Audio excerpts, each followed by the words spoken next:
Estamos prontos. Agradeço desde já a todos por estarem presentes e mesmo em formato online, e agradeço à Comissão Organizadora, em nome pessoal à doutora Teresa Alves, pelo convite aqui para eu estar presente, com muito gosto. Vou falar então na vertente do rim e da autoimunidade. Para já uma breve apresentação e sabendo que vai ser que os mecanismos que atingem o rim são inúmeros e as patologias também, não me vou centrar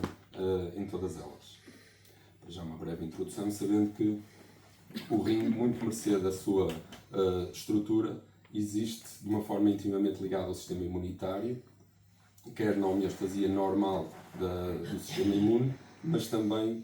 no momento patológico da vertente autoimunitária, também sofre muito em inúmeras patologias de diversas formas. Nessa vertente temos a noção de que existe um componente genético, muitas vezes à custa de polimorfismos, com múltiplas vertentes e múltiplos erros genéticos ou potenciadores, que num contexto fundamental em termos de ambiente e hormonal, consegue desencadear um componente pró-inflamatório, pró-autoimunitário, com múltiplas linhas de atuação, em que pode levar a múltiplas atividades autoimunes na vertente renal, sendo que existem vertente diretamente ligada ao rim, em que o próprio antigênio existe na vertente localizada a nível renal. O caso clássico é mesmo a doença anti-GBM e a nefropatia membranosa, versus em que o rim não é diretamente o local específico do antigênio, mas sim um elemento em que existe ali, pela sua estrutura da microvasculatura, do componente glomerular e tudo mais, sofre muito nesta vertente em que a glomerulonefrite típica é mesmo a nefrite lúpica. Nesse sentido, importa perceber que as facetas de atingimento renal são inúmeras. Pode haver um atingimento vascular, intersticial, tubular, mas importa perceber muito bem a dinâmica glomerular para perceber efetivamente, muitas vezes, como é que o mecanismo fisiopatológico se traduz em termos clínicos. E nesse sentido, importa perceber que o rim, na sua visão glomerular, é composto essencialmente na parte mesangial, em que se existe ali um mecanismo imunitário inflamatório, é algo proliferativo, mas habitualmente não é muito dramático, em que não existe um recrutamento muito exuberante inflamatório, versus, por exemplo, uma visão mais dramática, em que a deposição ou a atividade inflamatória é muito no componente subendotelial, muito próximo dos capilares glomerulares, em que a atividade, a autoimunidade, com o recrutamento de todo o componente intracelular, quer celular, quer de outras citocinas inflamatórias, é capaz de evocar um quadro mais floreado, mais nefrítico, mais dramático, versus uma outra visão muito mais benigna na visão inflamatória, em que a deposição é para lá da membrana basal, numa visão subepitelial, em que há mais uma disrupção da capacidade de filtração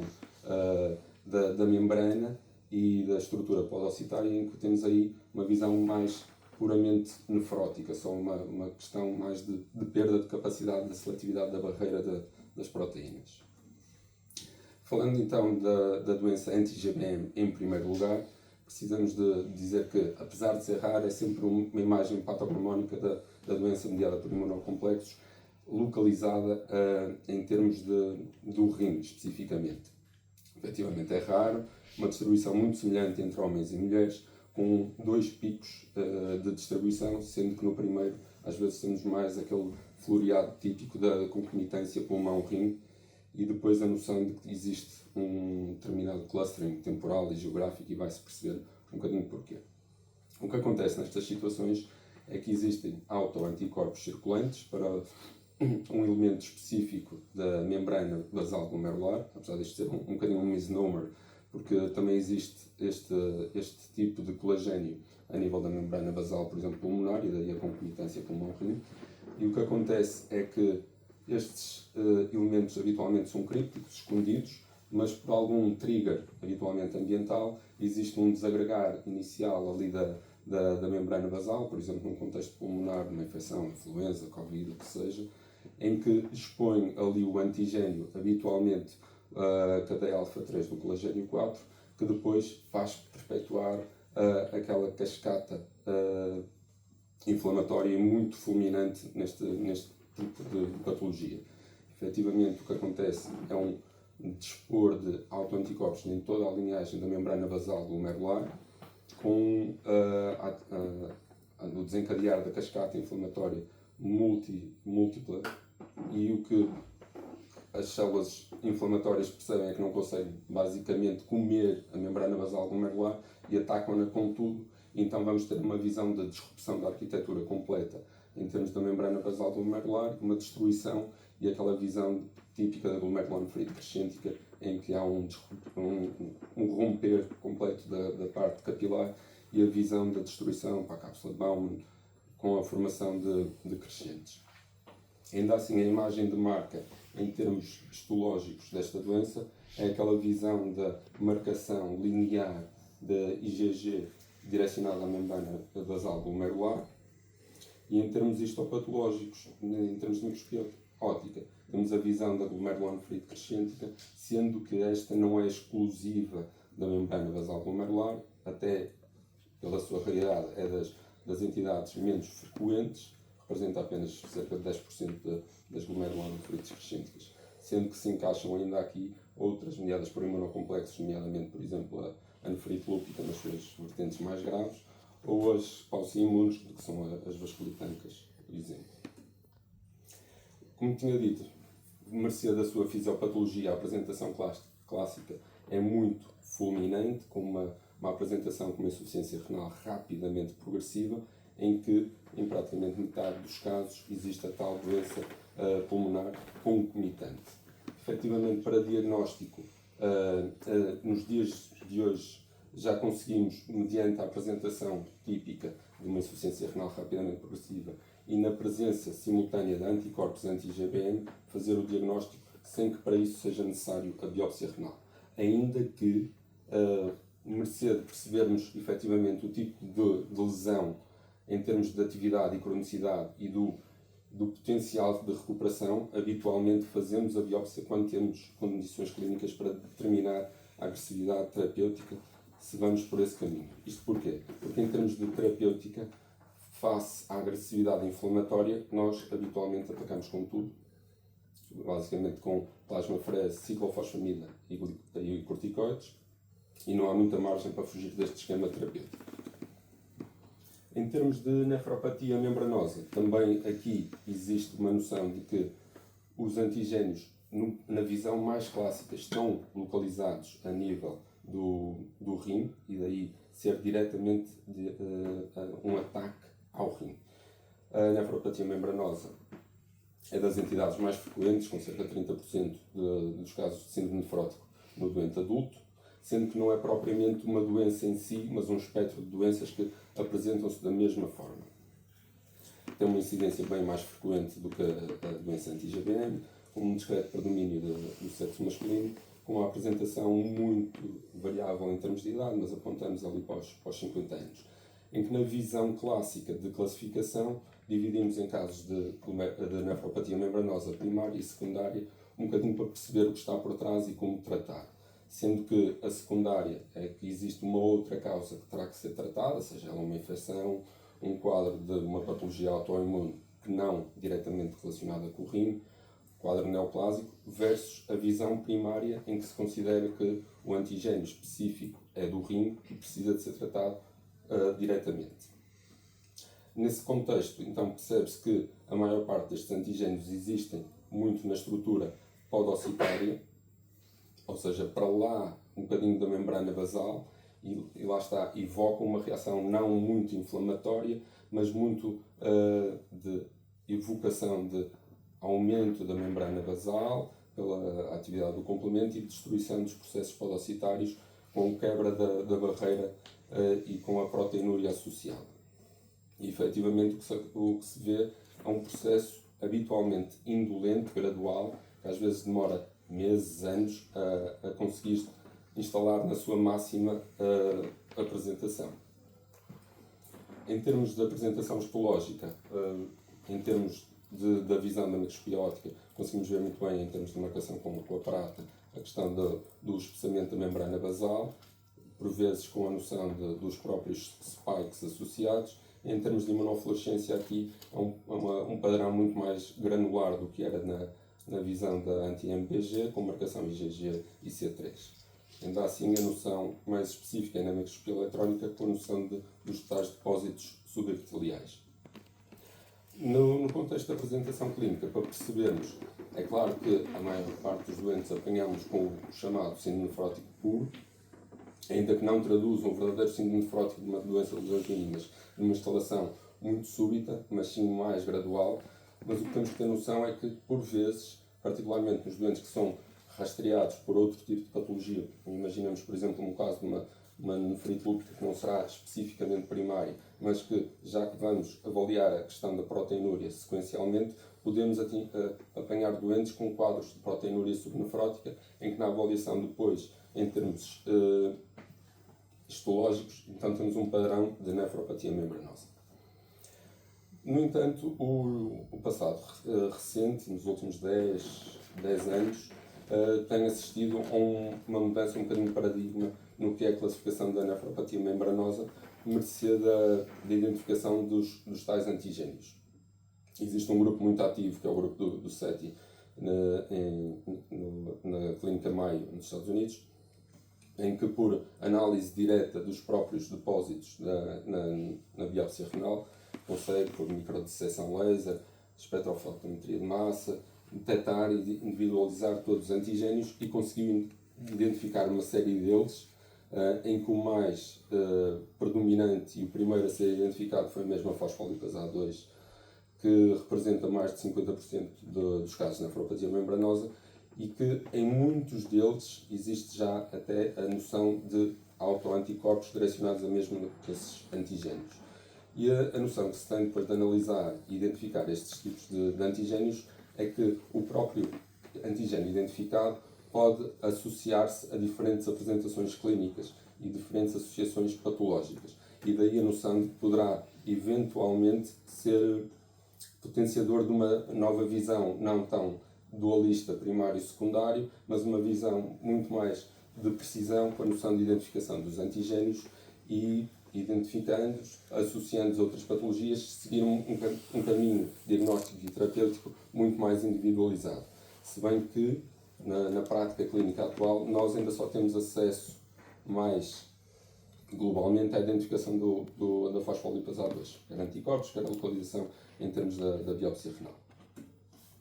E nesse sentido, também muito à semelhança do que acontece na doença anti-GBM, também é possível, numa apresentação de um quadro de síndrome nefrótico e identificação de fosfolipase A2 ou anticorpos circulantes, podemos fazer o bypass à própria biópsia quando o diagnóstico. Okay? De qualquer das formas, em termos terapêuticos, importa dizer que nem todas as nefropatias membranosas são para tratar, porque é preciso ter noção que cerca de 1/3 delas remite espontaneamente. Pode ser um caráter, ainda assim, um bocadinho indolente para tentar haver ali a retirada daqueles imunocomplexos localizados, mas não havendo parâmetros de risco que definam, nomeadamente um síndrome nefrótico grave, só proteinúria nefrótica, sem lesão renal, sem nada, podemos dar tempo a medidas conservadoras, terapêutica médica otimizada, terapêutica antiproteinúrica, para ver o que é que vai acontecer. Fora isso, habitualmente o padrão usado com algum nível de gravidade é a abordagem essencialmente por rituximab, e depois para os indivíduos de alto risco, aí com perda rápida da função renal ou síndrome nefrótico grave, ameaçador à vida, aí habitualmente chegamos ao alto nível de imunossupressão da ciclofosfamida. Com a noção também de que naquelas nefropatias membranosas fosfolipase A2 positivas, guiamos-nos muito pelos níveis, pelos títulos, para guiar essencialmente depois quer o início terapêutico pelos níveis altos, quer o nível de suspensão, manutenção da terapêutica, consoante os títulos respondem ou não ao esquema de indução. Em termos de nefrite lúpica, percebemos que efetivamente é quase o hallmark das doenças autoimunes, e em termos da nefrite lúpica, a noção é que é uma forma comum e muito grave de atingimento do lúpus sistémico, que atinge cerca de 50% dos doentes no curso da sua doença, sendo que a maior parte é no curso inicial, nos primeiros 3, 5 anos da doença. Uma nota particular que o lúpus per se tem uma clara predominância no sexo feminino. No que respeita ao subset da nefrite lúpica, aqui há uma discreta inversão com um predomínio masculino. Em termos de fisiopatologia, apesar de lá estar ser a imagem, a forma clássica de glomerulonefrite mediada por imunocomplexos, é bastante complexa, e isto é só uma visão muito simples do que poderá ser uma visão unificadora da explicação, em que por algum motivo existe uma lesão celular com libertação de detritos intracelulares, DNA, RNA e tudo mais, e depois há uma ativação de complemento que, pelo seu consumo direto, é incapaz de regular os toll-like receptors. Então depois há aqui a imagem de marca do lúpus com a produção de interferão tipo 1, que depois vai levar a uma ativação das células B e T, que por si vão atacar e ampliar todo este mecanismo imunitário. E isto importa também perceber, então, lá está, a razão da questão da microestrutura glomerular, para percebermos o nível de atingimento a nível do rim, sabendo também que pode, lá está, atingir outros níveis, a nível vascular, intersticial, tubular, mas a imagem de marca é sempre o atingimento glomerular. Se atingirmos ali a nível mesangial, habitualmente não é um caráter muito proliferativo, muito inflamatório, e logo por si, habitualmente não tem indicação terapêutica, a não ser guiado por outras manifestações extra-renais. A visão membranosa, lá está, da nefrite lúpica, naquele espaço subepitelial, também não é muito inflamatório, e aí a abordagem é também guiada mais pelos níveis de risco, quase à semelhança da nefropatia membranosa primária, sendo que o caráter mais dramático são a visão mais inflamatória da própria nefrite lúpica, quando existe a tal deposição dos imunocomplexos num território muito próximo dos capilares glomerulares, ali a nível subendotelial, em que temos a visão muito proliferativa, muito inflamatória, com as lesões de proliferação endocapilar, necrose fibrinoide, os tais crescentes, que não são assim tão frequentes, mas é essa visão que habitualmente precisa de ser rapidamente frenada, rapidamente tratada, pelo potencial de ir agravando a função rapidamente. Percebendo então que os níveis de fisiopatologia, a apresentação histológica, são muito variados, podemos perceber que a apresentação clínica é de facto muito, muito variada. Se bem que o mais comum que temos noção é que a maior parte destes indivíduos, a apresentação lúpica da nefrite lúpica não é a apresentação inicial, ou seja, um doente com um diagnóstico, em que habitualmente é seguido, em que a manifestação inicial é uma alteração do sedimento urinário, com sedimento urinário ativo, hematúria, e o surgimento da proteinúria. Okay? Sendo que, historicamente, a nefrite lúpica foi sempre a entidade que teve maior agressividade em termos de biópsia, ou seja, de facilidade de biópsia, um threshold mais baixo. Isto porque a dissociação clínica e histológica acontece, e às vezes com manifestações aparentemente mais benignas, sempre tivemos algumas surpresas a quando dos achados histológicos. E, historicamente, e ainda se mantém, perante uma perda de função, um sedimento urinário ativo e thresholds de proteinúria tão baixos como meio grama por dia, são indicações formais para biópsia. Em termos de terapêutica, nestas vertentes, era um bocadinho aquela visão de que as classes mais baixas, 1 e 2, a não ser que exista subentendido ali uma podocitopatia, é que aí vamos tratar quase como se fossem umas lesões mínimas, ok? E só nas visões proliferativas mais ativas, nomeadamente as classes 3 e 4 com ou sem 5, é que tratamos um bocadinho,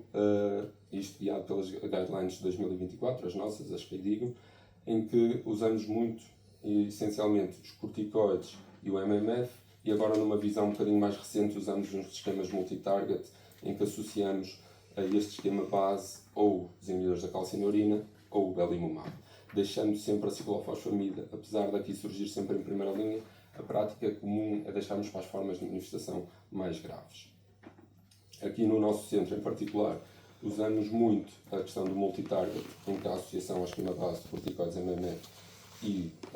os inibidores da calcitonina. Não temos acesso à volcosporina, usamos muito o tacrolimus. Por vezes usamos o belimumab, sendo que, apesar de ser indicação formal de primeira linha nas nossas guidelines, temos um bloqueio de acesso ao belimumab, muito pelo Infarmed, e a nossa CFT segue muito as orientações do Infarmed, ainda que, por exemplo, já usamos esquemas até múltiplos em que associamos, para além dos 3, ainda o belimumab, em que não é propriamente uma coisa recomendada pelas guidelines, mas já tivemos experiência em alguns doentes. Em termos dos novos agentes, lá está, a questão do paradigma do que tem sido a introdução de novos agentes tem sido um bocadinho difícil na nefrite lúpica. Tem surgido uma multiplicidade muito grande de potenciais agentes, sem dúvida, mas o standard of care, em que assentou sempre nos corticoides e no MMF, tem sido difícil de suplantar, então mudou-se um bocadinho o paradigma, e é que os ensaios clínicos têm surgido mais como um add-on a esta terapêutica de base, e foi aí que surgiu, por exemplo, com o estudo do Aurora, a questão da volcosporina e a noção de um multitarget com os calcinurínicos. E aí, não tendo a volcosporina, recorremos aos alternativos. A questão do Bliss com o belimumab também é um esquema muito semelhante, também, ou seja, um add-on ao esquema original. E depois, na visão de que está agora muito em voga a questão do anifrolumab, que é uma questão do bloqueio do interferão, que faria muito sentido. Efetivamente, na visão da nefrite lúpica, só existem ensaios de fase 2 e fase 3 a correr, em que efetivamente surge só apenas no esquema mais intensivo da anifrolumab, com 900 mg, é que existe um aparente aumento de respostas com remissão completa, na ordem dos 10%. E a questão, por exemplo, do obinutuzumab, um rituximab-like, mas mais potente, em que efetivamente existem também modelos de associação ao esquema de indução de base, e que efetivamente há uma nota de que parecem haver evidências de benefício, só que só ainda existem, não nas guidelines, mas em casos off-label, em casos refratários, usarmos o obinutuzumab, e ainda que nós aqui no nosso centro não tínhamos usado. Mas a noção é que também esta dinâmica dos ensaios mudou um bocadinho a terapêutica até de manutenção, porque habitualmente o esquema de manutenção era muito mais simples, manter essencialmente corticoides, quiçá desmamá-los completo, difícil, mas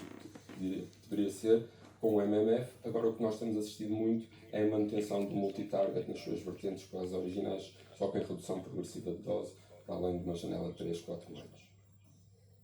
Na vertente do que serão a vasculite ânica. A vasculite ânica é uma vasculite de pequenos vasos, que tem duas formas diferentes de classificação. Eu pessoalmente prefiro a visão um bocadinho mais fisiopatológica, pela noção da identificação do autoanticorpo, PR3, que são habitualmente as mais recidivantes, mas moderadamente mais benignas, versus a MPO, que são um bocadinho mais agressivas e habitualmente de one hit e zero recidiva, habitualmente. São doenças mais frequentes do que, por exemplo, as anti-IgM, com um rácio semelhante de incidência entre homens e mulheres, com um pico mais tardio de apresentação. Em termos fisiopatológicos, aqui,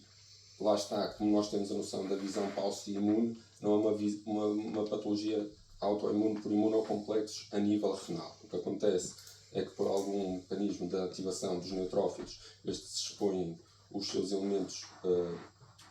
que existem a nível granular, dos MPOs e os PR3, e que os autoanticorpos circulantes, eles são sinalizados, ativados, e existe toda a cascata inflamatória que vai provocar a ativação de múltiplas linhagens com lesão vascular, sabendo em particular neste esquema aqui à direita que há uma noção particular que nas citocinas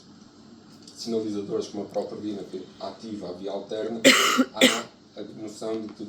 mais do que a ativação do complexo de ataque à membrana, há a noção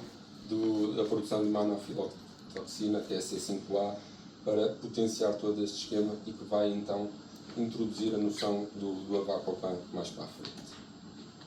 Aqui a noção de cavasculitanca é muito à semelhança da anti-IgBM, caracterizada por um caráter fulminante, não tão dramático como a anti-IgBM, mas sim com o padrão da glomerulonefrite crescente, ou seja, o padrão típico de insuficiência renal rapidamente progressiva, em que poderá haver um pródromo até mais comum do que na anti-IgBM, e que, em termos terapêuticos, existe um esquema terapêutico muito assente na noção de rituximab e de ciclofosfamida a par dos corticoides, em que a ciclofosfamida ainda assim tem a indicação para os casos mais graves, da apresentação com lesão renal mais grave, com creatininas acima de 4, doentes em diálise, ou com a apresentação concomitante com hemorragia alveolar, e aí também considerar a questão da plasmaferese, sendo que a particularidade que foi citada um bocadinho na apresentação inicial da neurologia é que nos doentes mais frágeis, ainda assim com apresentações mais graves, nós habitualmente não fazemos um full scheme de ciclofosfamida, mas fazemos o tal mix ciclofosfamida-rituximab. Em termos de manutenção, aqui a noção de que habitualmente usamos o rituximab quer para indução, quer para manutenção, e depois guiamos um bocadinho pela noção de que é que temos por trás para nos guiar em termos de manutenção. Se é uma doença altamente recidivante, mais característica da PR13, e aí há um esquema de manutenção mantido mais ao longo do tempo, versus doentes com títulos atualmente baixos, deprimidos de ANCAs, com ANCA-MPO histórico, e que aí a probabilidade de recidiva é menor e a segurança de suspensão da terapêutica de manutenção é maior. Entretanto, a noção então do que é o Avacopan. Eu tinha feito aquela introdução um bocadinho da via alterna, um bocadinho para isto, porque a noção é que já desde 2010, acho que o grupo de estudo da Elvaz, percebeu-se que estes doentes morriam mais das complicações dos efeitos adversos, nomeadamente infecções, do que propriamente da doença. 50% morria por infecções no primeiro ano versus 20% da doença. Ou seja, percebeu-se que, apesar de estarmos a tratar agressivamente, precisávamos de minimizar o potencial agressivo, nomeadamente os corticoides. E a noção com o Advocate Trial que surgiu é que basicamente conseguia-se minimizar drasticamente, e até há linhas de orientação com mesmo evicção total de corticoides, com níveis de remissão semelhantes aos esquemas tradicionais. E isto em ensaios de fase 3. A verdade é que os ensaios da vida real, o que nos tem mostrado é que mesmo introduzindo doentes mais graves, doentes com quadros de recidivantes, com taxas de filtração menores à apresentação, com necessidade de plasmaferese, que não foram contemplados no Advocate Trial, respondem bem a este esquema do Avacopan, até com taxas de remissão superiores quer às 26 e às 52 semanas. Ou seja, efetivamente é uma boa arma terapêutica. Nós cá já usamos ainda nos momentos de PAP do Avacopan, agora só vamos ter possibilidade de prolongar num doente para além do ano de terapêutica, porque já não temos acesso ao PAP.